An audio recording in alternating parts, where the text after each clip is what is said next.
कि जो लड़की के खुला खुला बाल हो खेला, लड़का फसावे के चाल हो खेला।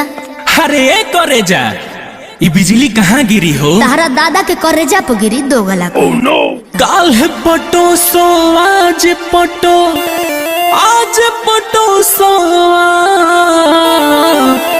कुछ दिन में बन जाइबू अंटिता का होई और का केला। अरे तनी होश में बाबू।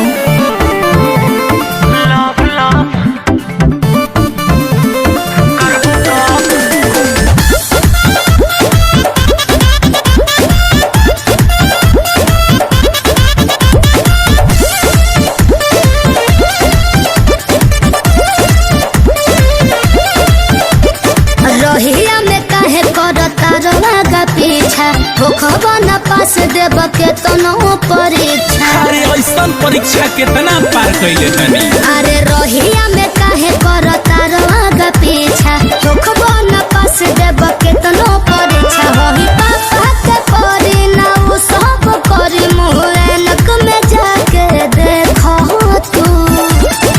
अरे प्रेम से बोल लो आई लव यू। हम हो तुहारे या हमार हो तू, प्रेम से बोलो ए जाने आई लव यू। अरे हम हो तुहारे या हमार हो तू, दिल से बोलो ए जाने आई लव यू। समझ लो भगवत ना।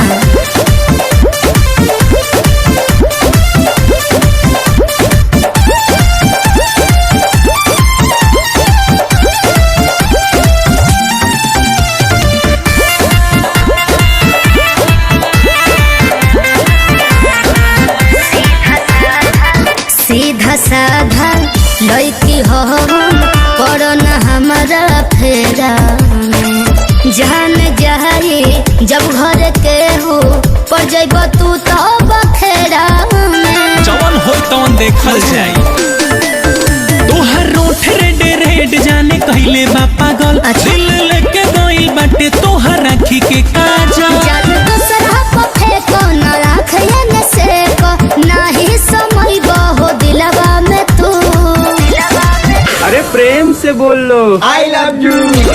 हम हो तोहारे या हमार हो तू, प्रेम से बोलो ए जाने आई लव यू। अरे हम हो तोहारे या हमार हो तू, प्रेम से बोलो ए जाने आई लव यू।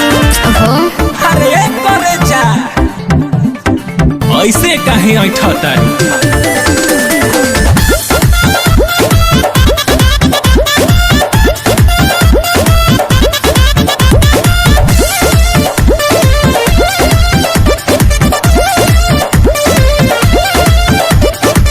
होइले चाहे भेटू बहती हमारा सब पीछ पर, बाकी के हो नहीं खे उतरल अभी हखीर पर। अच्छा सब अगवे गिरी, कैसे दिलवा में दाबी हई अपन करे जा। देखी गदरल जवानी नहीं होता पर हे जा।